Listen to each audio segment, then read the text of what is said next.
Hi guys! For today's video, mag-unboxing and review tayo nitong automatic washing machine ng Hanabishi. So now, andito kami sa FC Homes.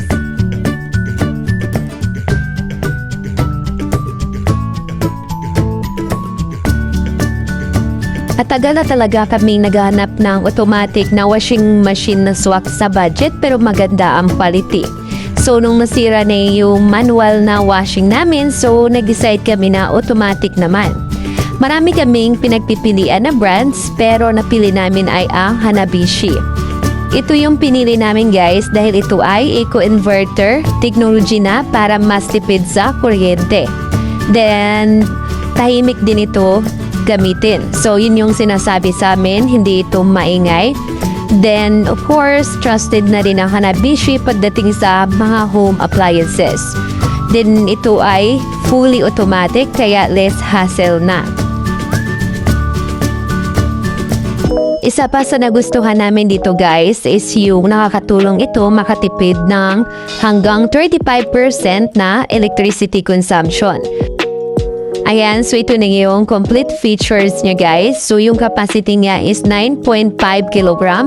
Inverter na yung motor niya kaya tipid na tipid sa kuryente. So close lid na din siya, one touch wash, easy to clean, metal lint filter, fast clean system or FCS, triple punching flow na din, saves up to 35% electricity consumption. Then quite unstable na din siya. Rated voltage naman niya is 230. Rated frequency niya is 60. Then yung weight niya is 34 kg. Pag umiikot na po siya, makapipil naman natin na yung turn niya is tama. Bukod po dun sir, meron po tayong tinatawag na child lock. May child lock ba to? May child lock po siya, 3 seconds po lang sa pagsabayin nito. I-check natin sir, gumagana na po. Pakisilip na lang po sir, gumagana naman po siya. Oo. Po. Sabi ko nga po, ulitin ko po kasi naka-video naman po tayo. Causes po ng alarm. A1, A2, A3, A4. Naka-indicate po yung mga reason kung bakit nag-alarm. Just in case na binuksan po natin agad o kaya hindi natin pinos, nag-alarm po siya ng pusa. Hindi natin binaba yung drain, hindi natin pinatapos na mag-drain, nag-alarm po siya ng pusa. Mahina ang tubig, nag-alarm po siya ng pusa. Naka-indicate po dito kung ano po yung a-alarm nito. Nandito po sa digital po siya. Just in case po, na sample po natin, inangat natin ng wala po siyang pause, papakita ko po sa inyo mag-alarm. Yan po ang mangyayari. Alarm po siya. Ngayon, reset ang mangyayari. Pag na-reset po, uulitin niyo po yan. Yan. Reset po siya, on off, balik na po normal na po. Yun lang naman po sir, pakaingatan po ng warranty nito. Ang warranty natin, naka 10 years naman, 5 years, 10 years. 5 years ba ito, Hailey? 5 years. Hindi, 5 years oh. Naka 5 years po sa motor. 1 year po sa system parts and labor. Home service naman po natin. Yung resibo po talaga, pakaingatan po. Sabi ko nga po kanina sir, ulitin ko po para maalala po sa video ni ma'am. Program set, water level, huwag na pong pakialaman. Siya na po ang bahala sa mga problema. Ngayon po, sa delay is normal po yun. Kasi po naka-eco-inverter tayo, lahat ng set is pin-program niya po. Sa wash, pinaka-maximum natin is 19 minutes. Buksan natin para makita po.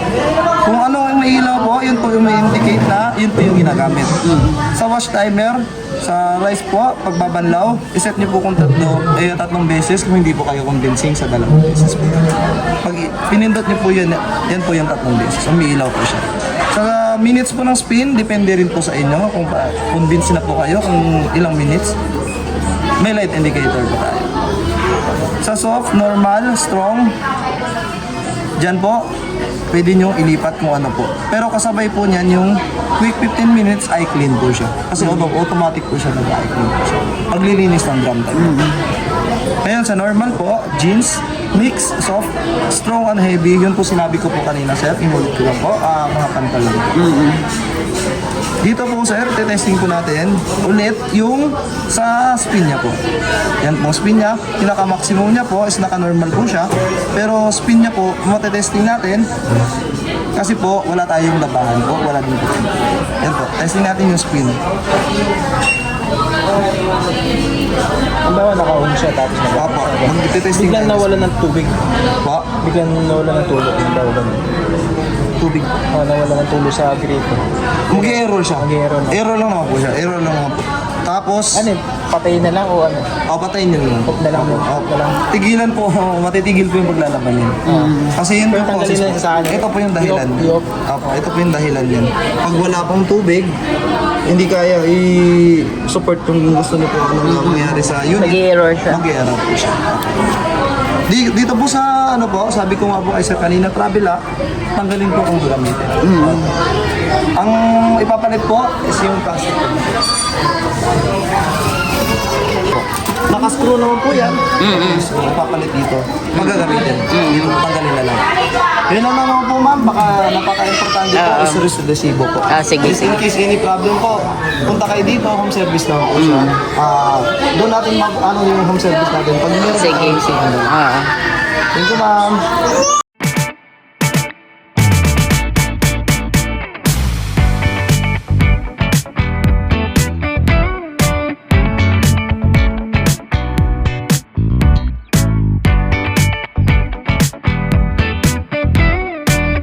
So, magkano nga ba ito? Ito ay 17,999 pesos.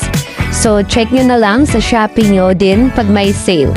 Mas mura online, pero kung gusto nyo actual, consider nyo din dito sa mga FC Homes kesa mga mall, na mas mahal talaga pag sa mall.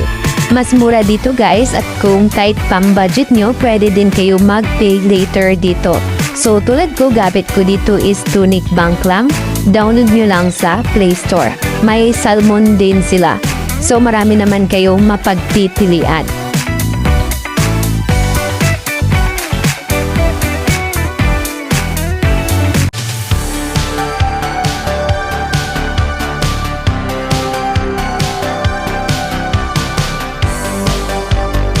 So, after 1 month, so far, wala kaming na-encounter na any problem. So, good na good siya, guys.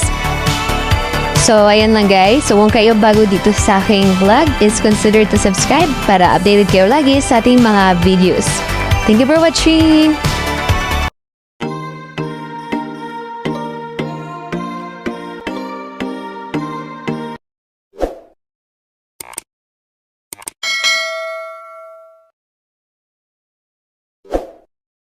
Disclaimer: I made this video to preserve our family memories. So please don't mind if the edits or the vlog aren't perfect. Thank you for watching.